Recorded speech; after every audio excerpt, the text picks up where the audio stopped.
In 1960, the most powerful man in the world made a phone call that broke his heart. President Dwight D. Eisenhower, Supreme Commander of Allied Forces, the man who crushed Nazi Germany, picked up the phone and called every corporate titan he knew, CEOs, chairmen, men who owed him favors, men who owed him their freedom. He was asking for one simple thing: give this man a job. And one by one, they all said no. The man Eisenhower was trying to help, his own staff member, a man who had served him faithfully for years, a man who had sacrificed everything for an administration that could never fully accept him. His name was Frederic Morrow, and his story, buried for decades, reveals an America that many have forgotten and some never knew existed. Before Jackie Robinson broke baseball's color barrier, before Thurgood Marshall sat on the Supreme Court, before the March on Washington, there was Frederic Morrow.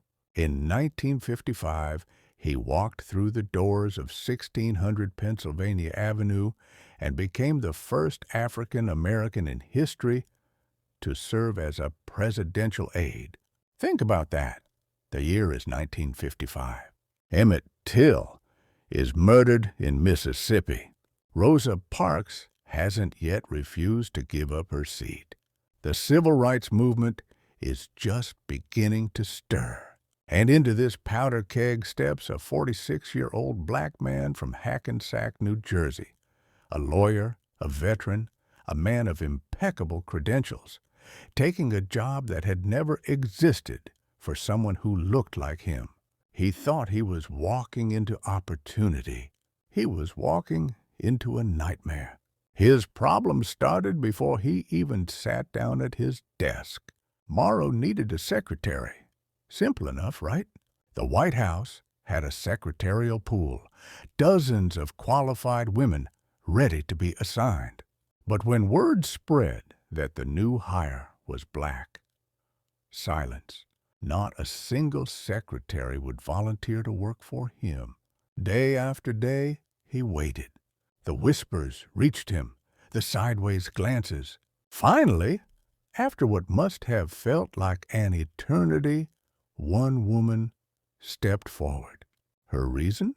She said she'd do it out of Christian charity. Christian charity. As if working for a presidential aide was an act of penance. But Morrow swallowed his pride. He had to, because every night he faced another battle, finding a place to live.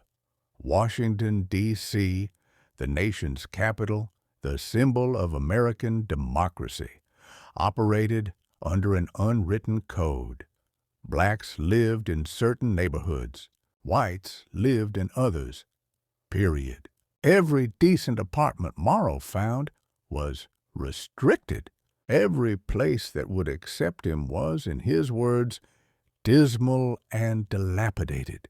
The first black presidential aide in American history couldn't find a decent place to sleep.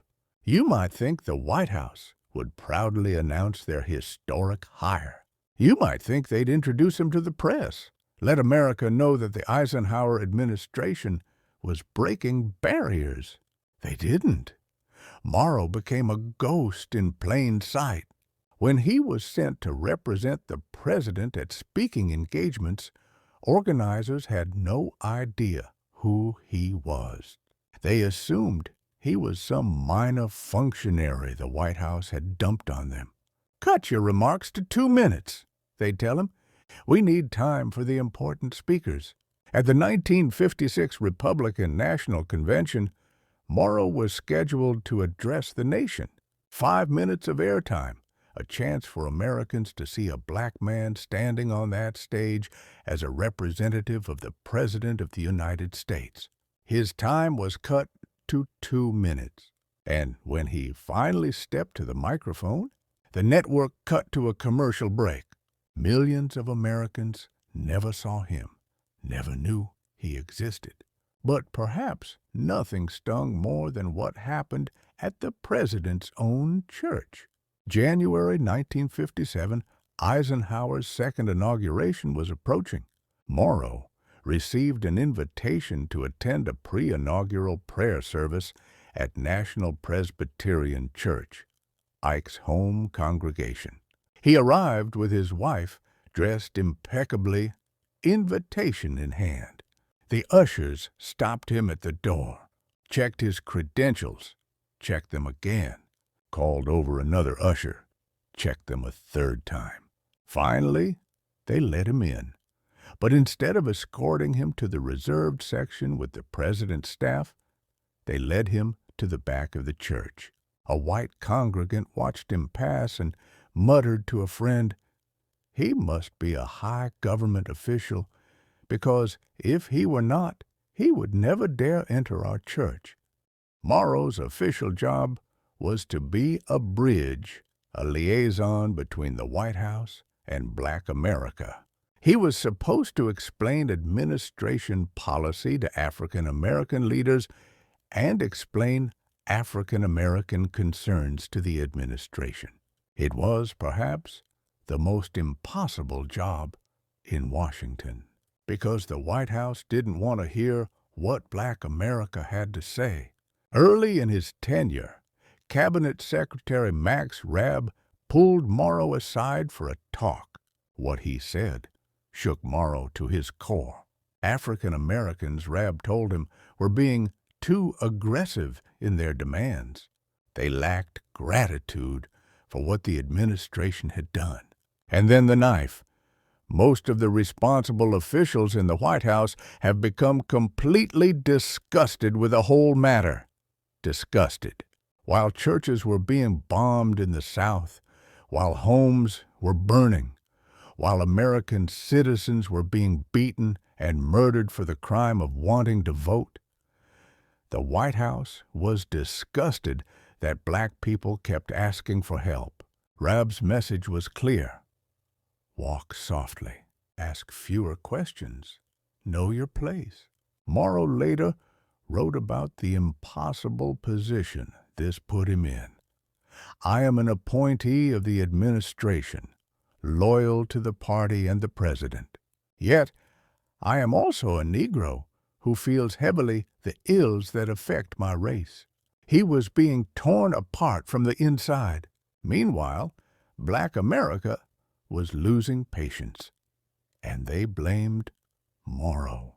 When Eisenhower gave a press conference and admitted he didn't fully understand parts of his own civil rights bill, Morrow's phone rang off the hook. Angry letters poured in from across the country. Even Jackie Robinson, the man who broke baseball's color barrier, wrote to Morrow personally, urging him to tell the president to veto the bill. Congress had gutted it so thoroughly, Robinson argued, that it was now worthless. When Eisenhower finally agreed to address a summit of Black leaders in 1958, after years of Morrow fighting for the meeting, the president stood before them and urged patience, patience, while their churches burned and their children were terrorized. Morrow watched the faces in the audience. He saw the hope drain out of them.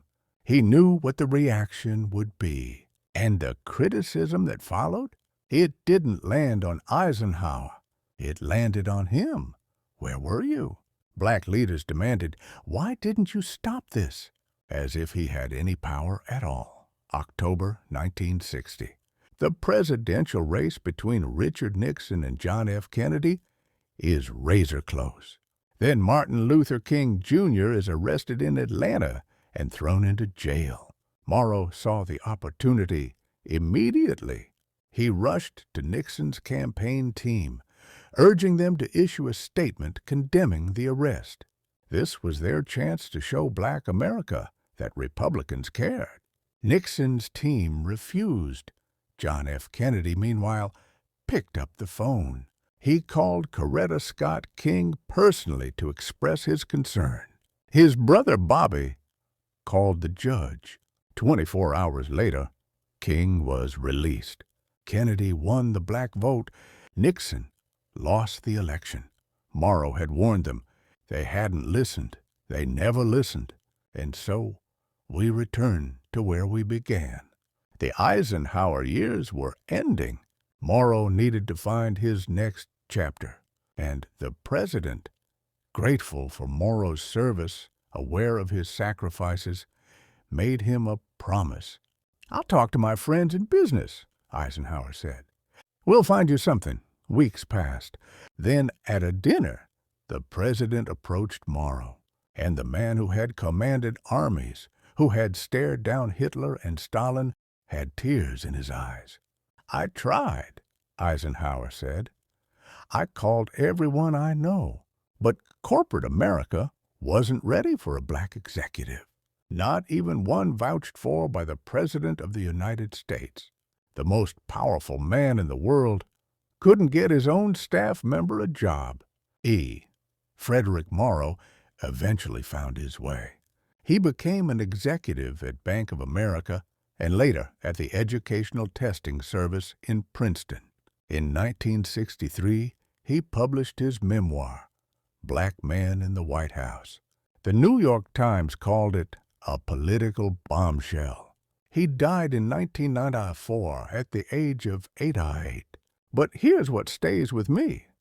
Despite everything, the humiliation, the isolation, the battles he fought and lost, Morrow never lost his respect for Eisenhower.